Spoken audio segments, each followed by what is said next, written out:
राजा दुर्जय के चरित्र वर्णन के प्रसंग में मुनिवर गौरमुख के आश्रम की शोभा का वर्णन। सतयुग की बात है। सुप्रतीक नाम के प्रसिद्ध एक महान पराक्रमी राजा थे। उसके दो रानियां थी। वे दोनों परम मनोरम रानियां किसी बात में एक दूसरे से कम न थी।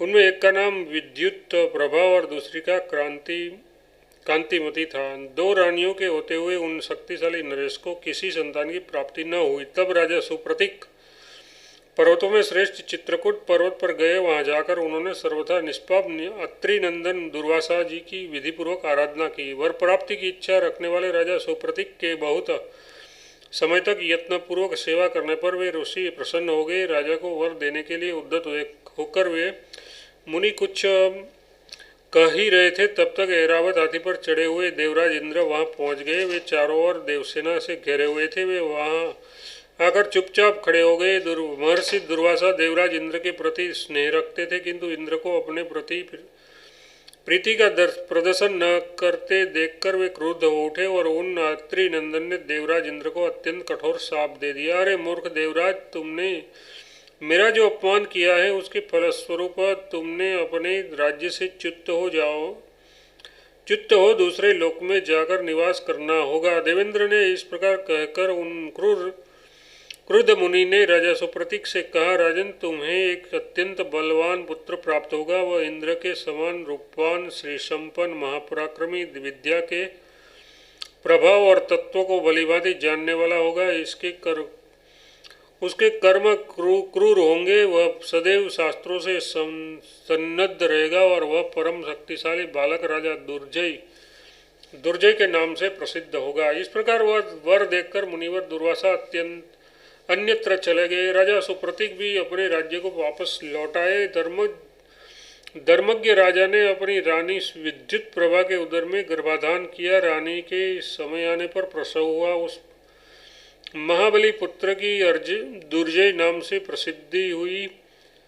उसके जन्म के अवसर पर दुर्वासा मुनि पधारे और उन्होंने स्वयं उस बालक के जातकर्म आदि संस्कार किए। साथ ही उस महर्षि ने अपने तपोबल से उन बालक के स्वभाव को भी सौम्य बना दिया तथा उसको वेद शास्त्रों का परागमी, विद्वान, धर्मात्मा एवं परम पवित्र बना दिया। राजा सुप्रतीक की जो दूसरी सौभाग्यवती पत्नी थी उसका नाम कांतिमती था। उसके भी सुदम्न नामक एक पुत्र हुआ। वह भी वेद और वेदांग का पूर्ण विद्वान हुआ। भामिनी महाराज सुप्रतीक की राजधानी वाराणसी में थी। एक बार उसका पुत्र दुर्जय पास में बैठा हुआ था। उस समय उसे परम योग्य देखकर तथा अपनी वृद्धावस्था पर दृष्टिपात करके राजा उसे ही राज्य सौंप देने का विचार करने लगे। फिर भलीभांति विचार करके उन धर्मात्मा नरेश ने अपना राज्य राजकुमार दुर्जय को सौंप दिया और वे स्वयं चित्रकूट नामक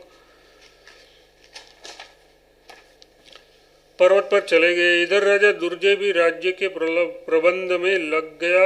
यद्यपि उसका राज्य विशाल था, फिर भी वह हाथी, घोड़े एवं रथ आदि के से युक्त चतुरंगनी सेना सजाकर राज्य बढ़ाने की चिंता में पड़ गया। राजा दुर्जय परम मेधावी था।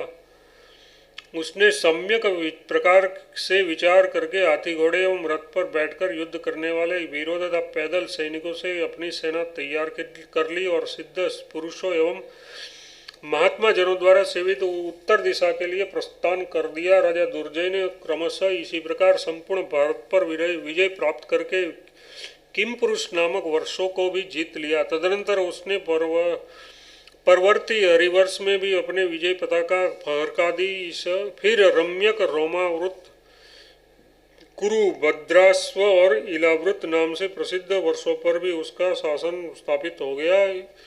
ये सारा स्थान सुमेरु पर्वत का मध्यवर्ती भाग है। इस प्रकार जब राजा दुर्जय ने संपूर्ण जम्बूद्वीप पर अपना अधिकार जमा लिया, तब वह देवताओं के सहित इंद्र को भी जीतने के लिए आगे बढ़ा। सुमेरु पर्वत पर जाकर उसने वहां अनेक देवता, गंधर्व, दानव, गुहक, किन्नर और दैत्यों को भी परास्त किया। तब तक ब्रह्मपुत्र नारद जी ने दुर्जय की विजय के विषय में देवराज इंद्र को सूचना दे दी। देवराज उसी क्षण लोकपाल को साथ लेकर उसका वध करने के लिए चल पड़े, किंतु जल्दी ही राजा दुर्जय के शस्त्रों के सामने उन्होंने घटने फेंक दिए। तदनंतर देवराज इंद्र सुमेरु पर्वत को छोड़कर मत्स्य लोक में आ बसे और पूर्व दिशा में वे लोकपालों के साथ रहने लगे। राजा दुर्जय के चरित्र का विस्तार पूर्वक वर्णन आगे किया जाएगा। जब देवताओं ने अपनी हार मान ली तो राजा दुर्जय वापस लौटा और लौटते समय गंधमादन पर्वत की तलहटी में उसने अपनी सेना की छावनी डाली। जब उसने छावनी की सारी व्यवस्था कर ली तब उसके पास दो तपस्वी आ पहुंचे। आते ही उन तपस्वियों ने दुर्जय से कहा, राजन, तुमने संपूर्ण लोकपाल का अधिकार छीन लिया है। अब उनके लिए उसके बिना लोक यात्रा चलनी संभव नहीं दिखती है। अतएव तुम ऐसी व्यवस्था करो जिससे इस संसार को उत्तम सुख की प्राप्ति हो। इस प्रकार तपस्वियों के कहने पर धर्मज्ञ राजा दुर्जय ने उससे कहा, आप दोनों कौन हैं? उस शत्रु दमन तपस्वियों ने कहा, हम दोनों असुर हैं। अब हमारे नाम विद्युत और सुविद्युत हैं। महाराज दुर्जय, हम चाहते हैं कि अब तुम्हारे द्वारा सत्पुरुषों के समाज में सुसंस्कृत धर्म बना रहे। अतएव तुम हम दोनों को लोकपालों के स्थान पर नियुक्त कर दो। हम उनके सभी कार्य संपादन कर सकते हैं। उसके ऐसा कहने पर राजा दुर्जय ने स्वर्गलोक में लोकपाल के स्थान पर विद्युत और सुविद्युत की तुरंत नियुक्ति कर दी। वे दोनों तपस्वी वहां से तत्काल अंतर्ध्यान हो गए। एक बार राजा दुर्जय मंद्राचल पर्वत पर गया। वहां उसने कुबेर के अत्यंत मनोरम वन को देखा। तब वह वन इतना सुंदर था मानो दूसरा नंदन वन ही हो। राजा दुर्जय प्रसन्नता पूर्वक उन रमणीय विपिन में घूमने लगा। इतने में ही एक चंपक वृक्ष के नीचे उसे दो सुंदरी कन्या दिखाई पड़ी। देखने में उनका रूप अत्यंत सुंदर एवं अद्भुत था। उन कन्या को देखकर राजा दुर्जय का मन बड़े आश्चर्य में पड़ गया।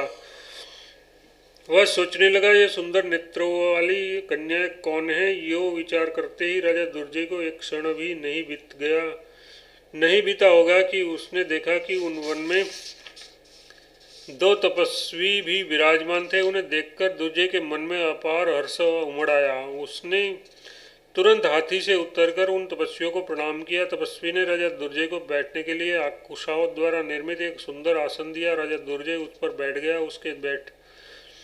उसके बैठ जाने पर तपस्वियों ने उससे पूछा, तुम कौन हो? तुम्हारा कहाँ से आगमन हुआ?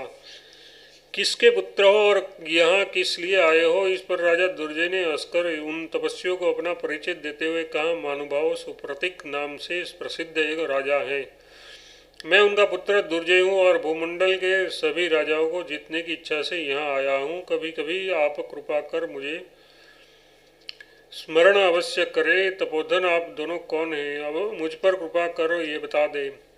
दोनों तपस्वी बोले, राजन, हम लोग हेतु और प्रहेतु नाम के स्वयंभू मनु के पुत्र हैं। हम देवताओं को जीतकर सर्वथा नष्ट कर देने के विचार से सुमेरु पर्वत पर गए थे। उस समय हमारे पास बड़ी विशाल सेना थी जिसमें हाथी, घोड़े एवं रथ भरे हुए थे। देवता भी सैकड़ों एवं हजारों की संख्या में थे। उसके पास महान सेना थी, किंतु असुरों के प्रहार से उसके सभी सैनिक अपने प्राणों से हाथ धो बैठे। वह स्थिति देखकर देवता क्षीर सागर में, जहाँ भगवान श्री हरि शयन करते हैं, पहुँचे और उनकी शरण में गए। वहाँ देवगण भगवान को प्रणाम कर अपनी आप बीती बातें यूँ सुनाने लगे। भगवान, आप हम सभी देवताओं के स्वामी हैं। पराक्रमी असुरों ने हमारी सारी सेना को परास्त कर दिया है। भय के कारण हमारे नेत्र कातर हो रहे हैं। अतः आप हमारी रक्षा करने की कृपा करें। केशव, पहले भी आपने देवासुर संग्राम में क्रूर कर्मा कालनेमी एवं सहस्त्र भुजा से हमारी रक्षा की है। देवेश्वर, इस समय भी हमारे सामने वैसी ही परिस्थिति आ गई है। हेतु और प्रहेतु नाम के दो दानव देवताओं के लिए कंटक बने हुए हैं। इनके सैनिकों तथा शस्त्रास्त्रों की संख्या असीम है। देवेश्वर, आपका संपूर्ण जगत पर शासन है। अतः उन दोनों असुरों को मारकर हम सभी की रक्षा करने की कृपा करें। इस प्रकार जब देवताओं के भगवान नारायण ने प्रार्थना की तब वे जगत प्रभु श्रीहरि बोले, उन असुरों का संहार करने के लिए मैं अवश्य आऊँगा। भगवान विष्णु के ये कहने पर देवता मन ही मन भगवान जनार्दन का स्मरण करते हुए सुमेरु पर्वत पर गए। वहां उनके चिंतन करते ही सुदर्शन चक्र एवं गदा धारण किए हुए भगवान नारायण हम लोगों की सेना का भेदन करते हुए उसमें प्रविष्ट हो गए। उन सर्वलोकेश्वर ने अपने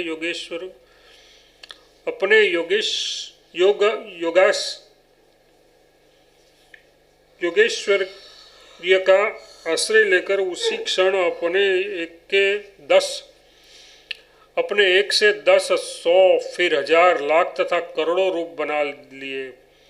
उन देवेश्वर के आते ही सेना में जो भी महान पराक्रमी वीर हमारे बल के सहारे लड़ रहे थे वे अचेत होकर पृथ्वी पर गिर पड़े।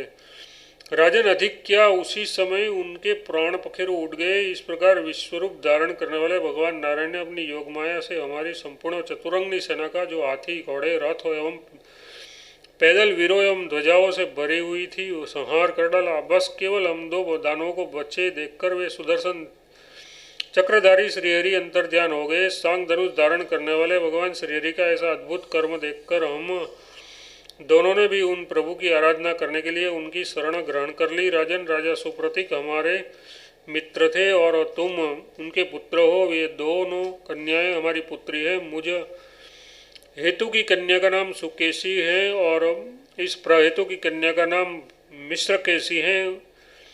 इन्हें तुम अपनी अर्धांगिनी के रूप में स्वीकार करो। हेतु के इस प्रकार कहने पर राजा दुर्जय ने उन दोनों मंगलमयी कन्याओं के साथ विधिपूर्वक विवाह कर लिया। सहसा ऐसी दिव्य कन्या को प्राप्त कर दुर्जय के हर्ष की सीमा न रही। वह सैनिकों के साथ अपनी राजधानी में लौट आया। बहुत समय के बाद राजा दुर्जय के 2 पुत्र हुए। सुकेशी से जो बालक उत्पन्न हुआ उसका नाम प्रभव पड़ा और मिश्रकेशी के पुत्र का नाम सुदर्शन रखा गया। राजा दुर्जय महान वैभवशाली तो था ही, उसे परमश्रेष्ठ 2 पुत्र की प्राप्ति हो गई।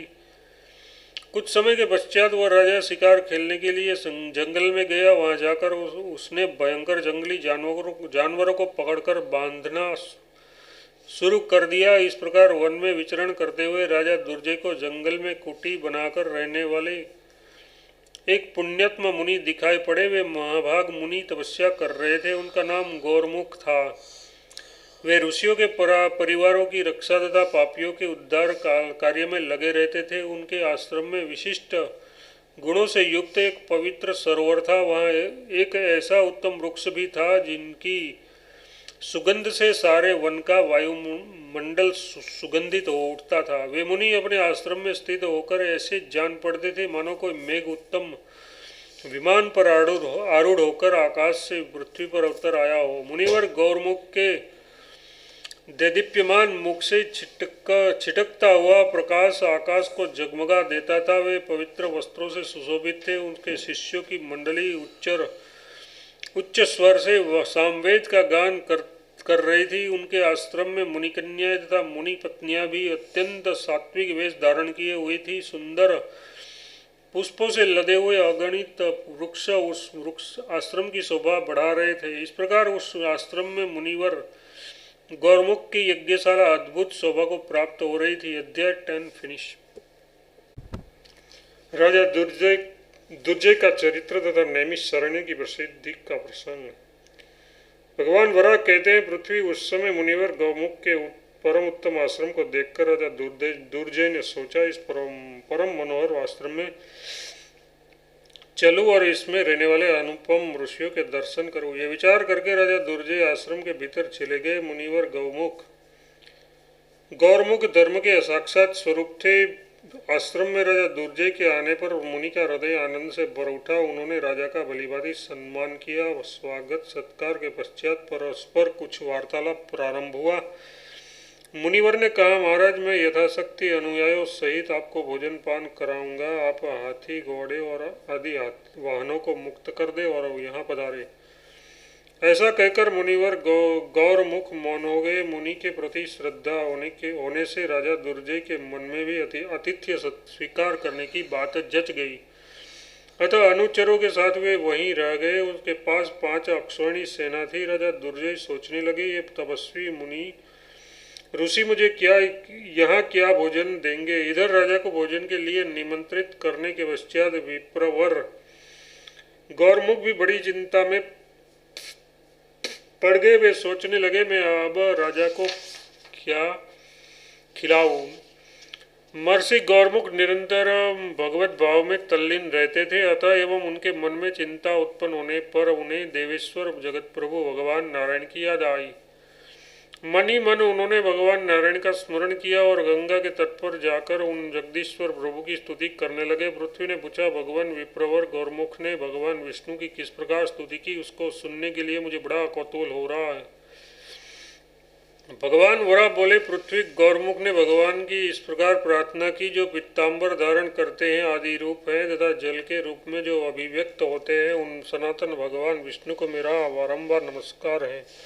जो घट घट वासी है, जल में शयन करते हैं, पृथ्वी तेज वायु एवं आकाश आदि महाभूत जिनके स्वरूप हैं, उन भगवान नारायण को मेरा बारंबार नमस्कार है। भगवान आप संपूर्ण प्राणियों के आराध्य और सबके हृदय में स्थित है, अंतर्यामी परमात्मा के स्वरूप में विराजमान है। आप ही ओमकार तथा वसटकार है। प्रभु आपकी सत्ता सर्वत्र विद्यमान है। आप समस्त देवताओं के आदि कारण है, पर आपका आदि कोई नहीं है। भगवान भू भुवः स्वः जनद महत तप और सत्य, ये सभी लोग आपके स्थित हैं, आप में स्थित हैं। अतः चराचर जगत आप में ही आश्रय पाता है। आपसे ही संपूर्ण प्राणी समुदाय, चारों वेदों तथा सभी शास्त्रों की उत्पत्ति हुई है। यज्ञ भी आप में ही प्रतिष्ठित है। जनार्दन पेड़ पौधे वनौषधियाँ, पशु पक्षी और सर्प, इन सब की उत्पत्ति आपसे ही हुई है। देवेश्वर, ये दुर्जय नाम का राजा मेरे यहाँ आतिथ्य रूप से प्राप्त हुआ है। मैं इसका आतिथ्य सत्कार करना चाहता हूँ। भगवान आप देवताओं के भी आराध्य और जगत के स्वामी हैं। मैं नितांत निर्धन हूँ, फिर भी आपसे मेरी भक्ति और विनयपूर्ण प्रार्थना है कि आप मेरे यहाँ अन्न आदि भोज्य पदार्थों का संचय कर दे। मैं आप अपने हाथ से जिस जिस वस्तु का स्पर्श करूं और आँख से जिस जिस पदार्थ को देख लूं, वह चाहे काष्ठ अथवा तृण ही क्यों न हो, वह तत्काल ही 4 प्रकार के सुपक्व अन्न के रूप में परिणित हो जाए। परमेश्वर, आपको मेरा नमस्कार है। भगवान, इसके अतिरिक्त यदि मैं किसी दूसरे पदार्थ का भी मन में चिंतन करूं, तो वह सब का सब मेरे लिए सदा प्रस्तुत हो जाए। भगवान वरा कहते हैं, पृथ्वी इस प्रकार जब मुनिवर गौरमुख ने जगत प्रभु श्री हरि की स्तुति की, तो वे अत्यंत प्रसन्न हो गए और उन महाभाग केशव ने अपना श्रेष्ठ रूप गौरमुख को प्रत्यक्ष दिखलाया और कहा, विप्रवर, जो चाहो वर मांग लो। ये सुनकर मुनि ने ज्यों ही अपने नेत्र खोले, त्यों ही उसको भगवान श्रीहरि के परम आश्चर्यमय रूप का दर्शन हुआ। उन्होंने देखा, भगवान जनार्दन अपने हाथों में गदा और शंख लिए हुए हैं और उनका श्रीविग्रह पीताम्बर से सुशोभित है। वे गरुड़ पर बैठे हुए हैं और तेजस्वी तो इतने हैं कि 12 सूर्यों का प्रकाश भी उनके सामने कुछ भी नहीं है। अधिक क्या, यदि आकाश में 1000 सूर्य एक साथ उदित हो जाए, तो कदाचित उनका ये वह प्रकाश उन विश्वरूप परमात्मा के प्रकाश के सदृश हो जाए। अनेक रूपों में विभक्त संपूर्ण जगत उन श्रीहरि के श्री विग्रह में एकाकार रूप में स्थित था। देवी, भगवान श्रीहरि के ऐसे अद्भुत रूप को देखते ही मुनिवर गौरमुख के नेत्र आश्चर्य से खिल उठे। मुनि ने उनको सिर झुकाकर प्रणाम किया और हाथ जोड़कर कहने लगे, भगवान, अब मुझे आपसे किसी प्रकार के वर की इच्छा शेष नहीं रह गई है। मैं केवल यही चाहता हूँ कि इस समय राजा दुर्जय को किसी भी भांति मेरे आश्रम पर अपने सैनिकों एवं वाहनों के साथ भोजन प्राप्त हो जाए। कल तो वह अपने घर चला ही जाएगा।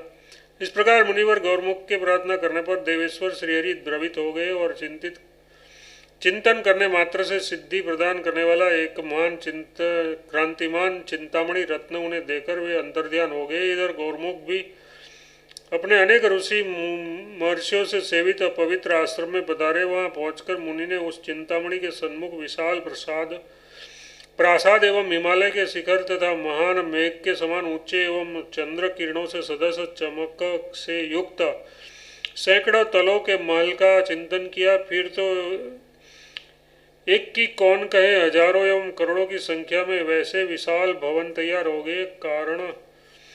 कारण गौरमुख को भगवान श्रीहरि से वर मिल चुका था। महलों के आसपास 4 दीवारियां बन गई। उसके बगल में सटे ही उपवन व महलों की शोभा बढ़ाने लगे। उस उद्यान में कोकिले तथा अनेक प्रकार के पक्षी भी आ गए। चंपा, अशोक, जायफल और नाग केसर आदि अनेक प्रकार के बहुत से वृक्ष उन उद्यानों में बहुत सब और दृष्टिगत होने लगे। हाथियों के लिए हथसार तथा घोड़े के लिए घोड़सार का निर्माण हो गया। इस सब का संचार हो जाने पर गौरमुख ने सब प्रकार के भोज्य पदार्थों का चिंतन किया। फिर उस मुनि ने भक्ष्य, भोज्य, लेह एवं चौष्य प्रभृति अनेक प्रकार के अन्न तथा परोसने के लिए बहुत से स्वर्ण पात्र भी प्रस्तुत कर दिए। ऐसी सूचना मुनिवर गौरमुख को मिल गई। तब उन्होंने परम तेजस्वी राजा दुर्जय से कहा, महाराज अब आप अपने सैनिकों के साथ महल में पधारे। मुनि की आज्ञा पाकर राजा दुर्जय ने उस परम विशाल गृह में प्रवेश किया जो पर्वत के समान ऊंचा जान पड़ता था। राजा के भीतर चले जाने पर अन्य सेवकगण भी यथाशीघ्र अपने अपने गृहों में प्रविष्ट हो गए। तदनंतर जब सबके सब महल में चले गए, तब फिर मुनिवर गौरमुख ने उस दिव्य चिंतामणि को हाथ में लेकर राजा दुर्जय से कहा, राजन यदि अब आप स्नान भोजन करना चाहते हो तो मैं दास दासियों को आपकी सेवा में भेज दूं। इस प्रकार कहकर द्विजवर गौरमुख ने राजा के देखते देखते ही भगवान विष्णु से प्राप्त चिंतामणि को एकांत स्थान में स्थापित किया। शुद्ध एवं प्रभापूर्ण उस चिंतामणि के वहाँ रखते न रखते हजारों दिव्य रूप वाली स्त्रियां प्रकट हो गई। उन स्त्रियों के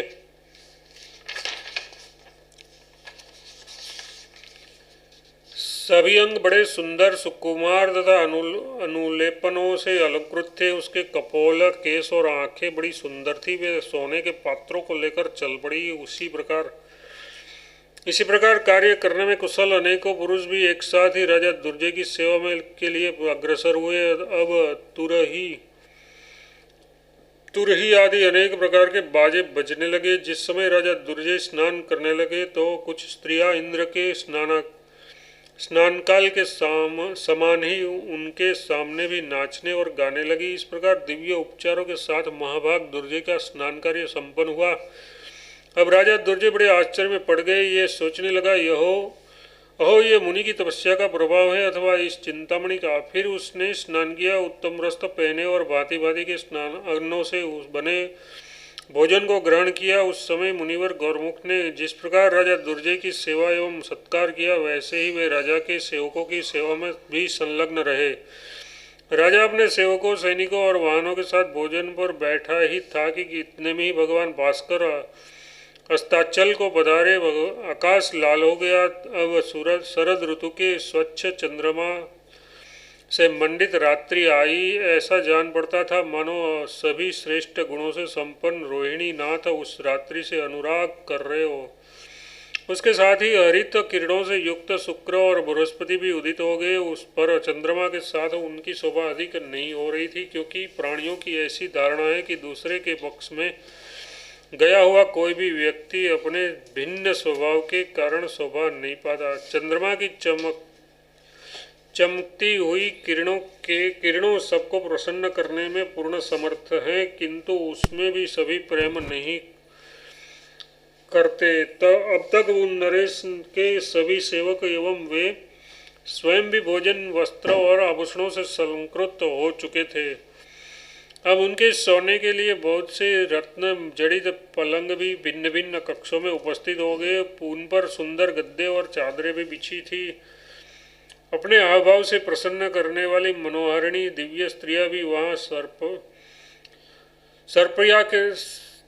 सरपया के लिए तत्पर थी। राजा दुर्जय उन महल में गया, साथ ही अपने भृत्यों को भी जाने की आज्ञा दी। जब वो सभी महलों में चले गए, तब वह प्रतापी राजा भी स्त्रियों से गहरा सुखपूर्वक शयन करने वाले इंद्र की तरह सो गया। इस प्रकार महात्मा गौरमुख के स्वभाव सत्कार से प्रभावित परम प्रसन्न राजा तथा उनके सभी सेवक सो गए। रात बीत जाने पर राजा दुर्जय ने जगकर जब नेत्र खोले तो वे सुंदर स्त्रियां, सभी बहुमूल्य महल तथा उत्तम उत्तम पलंग सबके सब लुप्त हो गए। ये स्थिति देखकर दुर्जय को बड़ा आश्चर्य हुआ। मन में चिंता के बादल उमड़ आए और दुख की लहरें उठने लगी। ये मणि कैसे प्राप्त हो, इस प्रकार की चिंता की लहरियां उसके मन में बार बार उठने लगी। अंत में अब उसने निश्चय किया कि इस गोरमुख ब्राह्मण की ये मणि मैं हठपूर्वक छीन लूँ। फिर वहाँ से चलने के लिए सबको आज्ञा दे दी। जब मुनि के आश्रम से निकलकर वह थोड़ी दूर गया और उसके वाहन तथा सैनिक सभी बाहर चले आए, तब दुर्जय ने विरोचन नाम के अपने मंत्री को मुनि के पास भेजकर कहलवाया कि गुरुमुख के पास जो मणि है उसे वे मुझे दे दे। मंत्री ने मुनि से कहा, रत्नों के रखने का उचित पात्र राजा ही होता है, इसलिए यह मणि आप राजा दुर्जय को दे दे। मंत्री के ऐसा कहने पर गुरुमुख ने क्रोध में आकर उससे कहा, मंत्री तुम उस दुराचारी राजा दुर्जय से स्वयं मेरी बात कह दो।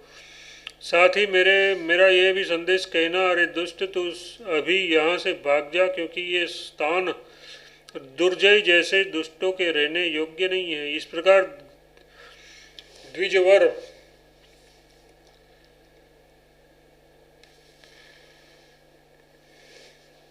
द्विजवर गौरमुख के कहने पर दुर्जय का मंत्री विरोचन, जो दूत का काम कर रहा था, राजा के पास गया और ब्राह्मण की कही हुई सारी बातें उसे अक्षरतः सुना दी। गुरुमुख के वचन सुनते ही दुर्जय की क्रोधाग्नि भड़क उठी। उसने उसी क्षण नील नामक मंत्री से कहा, तुम अभी जाओ और चाहे जैसे भी हो उस ब्राह्मण से मणि छीनकर शीघ्र यहाँ आ जाओ। उस पर नील बहुत से सेना को साथ लेकर गौरमुख के आश्रम की ओर चल पड़ा। फिर वह रथ से नीचे उतरकर जमीन पर आया। तदनंतर अग्निशाला में पहुंचकर उसने मणि को रखते हुए देखा। परम दारुण क्रूर बुद्धि नील के शरीर पर उतरते ही उस मणि से भी अस्त्र शस्त्र लिए हुए अपरिमणित शक्तिशाली असंख्य सूरवीर निकल पड़े, जो रथ ध्वजा और घोड़ों से सुसज्जित थे तथा ढाल तलवार धनुष और तरकस लिए हुए थे। भगवान वराह कहते हैं, परम भाग्यवती पृथ्वी, उसमें 15 तो मुख्य वीर सेनापति थे, जिसके नाम इस प्रकार है, सुप्रभ,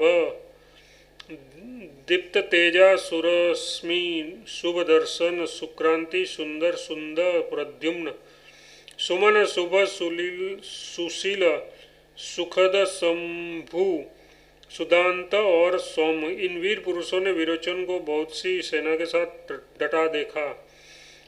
तब ये सभी सूरवीर अनेक प्रकार के अस्त्र शस्त्र लेकर बड़ी सावधानी से युद्ध करने लगे। उसके धनुष स्वर्ण के समान देदीप्यमान थे। उसके बगदारी बाण शुद्ध सोने से बने हुए थे। अब वे परम प्रसिद्ध तथा अत्यंत भयंकर तलवारों एवं त्रिशूलों से प्रहार करने लगे। उस युद्ध में विरोचन के रथ, हाथी, घोड़े और पैदल लड़ने वाले सैनिकों के आगे मणि से प्रकट हुए वीरों के रथ, हाथी, घोड़े एवं पदाति सैनिक डट गए और उसमें भयंकर द्वंद्व युद्ध छिड़ गया। छल बल आदि अनेक प्रकार के युद्धों में बावजूद विरोचन के सैनिक भय से कंपित हो उठे और वे भाग चले। घोर रक्त प्रवाह से मार्ग बड़े भयंकर हो गए। दुर्जय के मंत्री विरोचन की तो जीवन लीला तो ही समाप्त हो गई। उसके बहुत से अनुयायी भी सैनिकों सहित यमराज के लोक को प्रस्थान कर गए। मंत्री विरोचन के मर जाने पर अब स्वयं राजा दुर्जय चतुरंगी सेना लेकर युद्ध क्षेत्र में आ गया और मणि से प्रकट हुए शूरवीरों के साथ उसका युद्ध प्रारंभ हो गया। इस युद्ध में राजा दुर्जय की सैन्य शक्ति का भयंकर विनाश हुआ। इधर हेतु और प्रेहेतु को खबर मिली कि मेरा जामाता दुर्जय संग्राम में लड़ रहा है, तो वे दोनों असुर भी एक विशाल सेना के साथ वहां आ गए। उस युद्ध भूमि में जो 15 प्रमुख मायावी दैत्य आए थे, उसके नाम सुनो, प्रधस, विधस, संध, असनी प्रभ, विद्युत प्रभ, सधोष, भयंकर, उन्माताक्ष, अग्निदत्त, अग्नितेज, बाहु, शक्र, प्रतदन, विरोध और भीमकर्मा, विप्रचित। इसके पास भी उत्तम अस्त्र शस्त्रों का संग्रह था। प्रत्येक वीर के साथ एक एक अक्षौणी सेना थी। वे सभी दुष्ट दुर्जय की ओर से युद्ध भूमि में डटकर मणि से प्रकट हुए वीरों के साथ लड़ने लगे, उद्यत हो गए। सुप्रभम ने तीन बाणों से विधस को विंध डाला और सूरश्मि ने 10 बाणों से प्रदस को। उस मोर्चे पर सुदर्शन के 5 बाणों से असनी प्रभ के अंग छीद गए। इस प्रकार सुक्रांत ने विद्युत प्रभा को तथा सुंदर ने सुदोष को धराशायी कर डाला। सुंदर ने अपने शीघ्रगामी 5 बाणों से उन्मत्ताक्ष प्रहार किया। साथ ही चमचमाते हुए बाणों से शत्रु के धनुष के टुकड़े टुकड़े कर दिए। इस प्रकार सुमन का अग्निदत्त से, सुवेद का अग्नितेज से, सुनल का बाहु एवं शक्र के साथ तथा सुवेद का प्रतदस ने युद्ध छिड़ गया। यो अनेक अस्त्र शस्त्रों की कुशलता देखते हुए सैनिक आपस में युद्ध करने लगे, पर अंत में मणि से प्रकट हुए योद्धाओं के साथ सभी दैत्य मार डाले गए। अब मुनिवर गौरमुख भी हाथ में कुशा आदि लिए वन से आश्रम में पहुंचे। दुर्जय अब भी बहुत से सैनिकों के साथ लड़ा खड़ा था। ये देखकर गौरमुख आश्रम के दरवाजे पर रुक गए और मन ही मन विचार करने लगे, अहो इस मणि के कारण ही ये सब कुछ हुआ और हो रहा है, और अरे ये भयंकर संग्राम इस मणि के लिए ही आरंभ हुआ है। इस प्रकार सोचते सोचते मुनिवर गौरमुख ने देवादिदेव भगवान श्रीहरि का स्मरण किया। उसके स्मरण करते ही पीताम्बर धारण किए हुए भगवान नारायण गरुड़ पर विराजित हो मुनि के सामने प्रकट हो गए और बोले, कहो मैं तुम्हारे लिए क्या करूं। तब मुनिवर गौरमुख ने हाथ जोड़कर पुरुषोत्तम भगवान श्रीहरि से कहा, प्रभु आप इस पापी दुर्जय को इसकी सेना के सहित मार डाले। मुनि के ऐसा कहते ही अग्नि के समान प्रज्वलित भगवान ने सुदर्शन चक्र की सेना सहित दुर्जय को भस्म कर डाला। ये सब कार्य एक निमिष के भीतर पलक मारते संपन्न हो गया। फिर भगवान ने गौरमुख से कहा, मुने इस वन में दानवों का परिवार एक निमिष में ही नष्ट हो गया है, अतः इस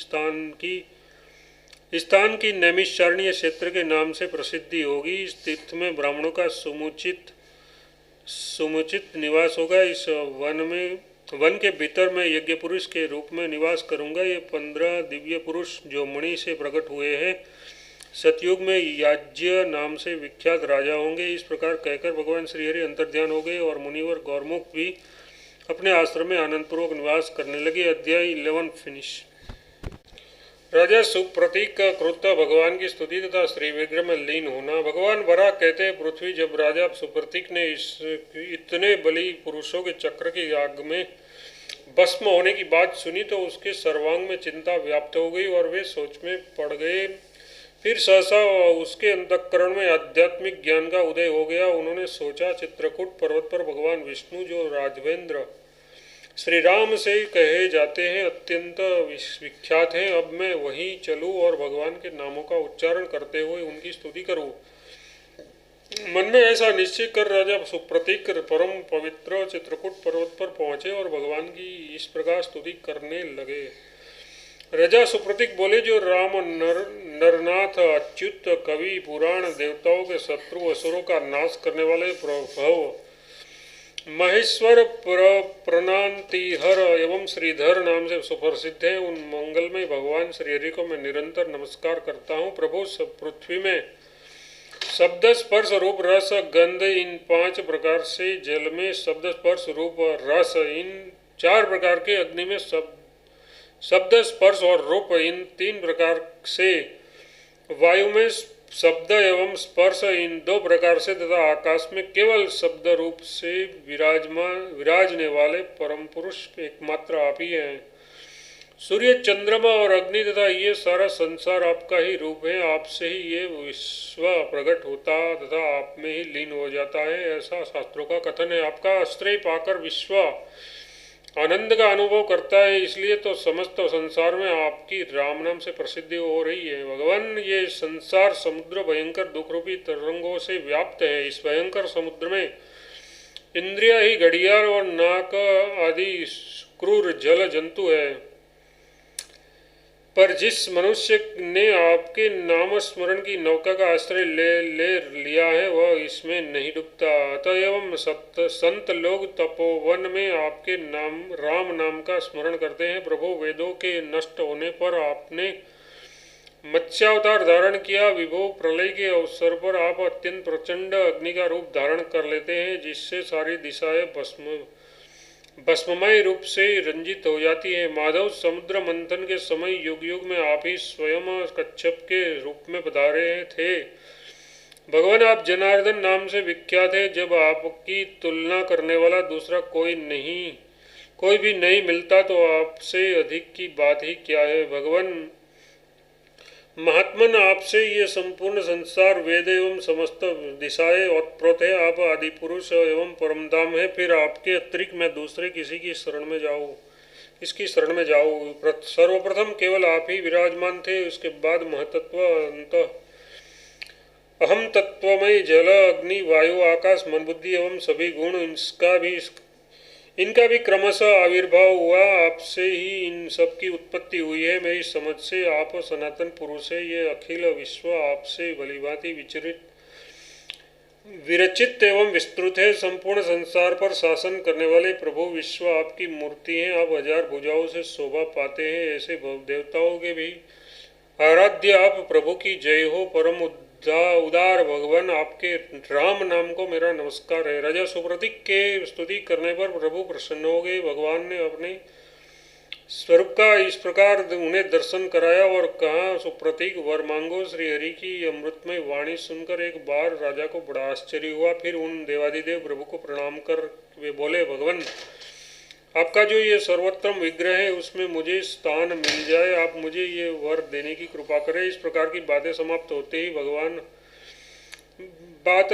होते ही महाराज सुप्रतीक की चित्तवृत्ति भगवान गदाधर की दिव्य मूर्ति में लग गई। ध्यानस्थ होकर वे भगवान के नामों का उच्चारण करने लगे। फिर उसी क्षण अपने अनेक उत्तम कर्मों के प्रभाव से वे पंच भौतिक शरीर छोड़कर श्री हरि के विग्रह में लीन हो गए। भगवान वराह कहते हैं, पृथ्वी तुम्हारे सामने मैंने इस समय जिसे प्रस्तुत किया है वह ये वराह पुराण बहुत प्राचीन है। पूर्व सतयुग में मैंने ब्रह्मा जी को इसका उपदेश किया था। ये उसी का एक अंश है। कोई हजारों मुखों से भी इसे कहना चाहे तो नहीं कह सकता। कल्याणी, प्रसंग छिड़ जाने पर पूर्ण रूप से जो कुछ स्मरण में आ गया है वही प्राचीन चरित्र तुम्हें सुनाया है। कुछ लोग इसकी समुद्र के बूंदों से उपमा देते हैं, पर ये ठीक नहीं है। स्वयंभू ब्रह्मा जी स्वतंत्र भगवान नारायण तथा मैं सभी समस्त चरित्र का वर्णन करने में असमर्थ हैं। अतः उन परम प्रभु परमात्मा के आदि स्वरूप का तुम्हें सदा स्मरण करना चाहिए। समुद्र के रेतों की तथा पृथ्वी के रजकणों की तो गणना हो सकती है, किंतु परब्रह्म परमात्मा की कितनी लीला है इसकी संख्या असंभव है। सुचिस्मिते, तुम्हें मैंने जो प्रसंग सुनाया है वह उस भगवान नारायण के केवल एक अंश से संबंध रखता है। ये लीला सतयुग में हुई थी। अब तुम दूसरा कौन प्रसंग सुनना चाहती हो, ये बताओ। अध्याय 12वां समाप्त।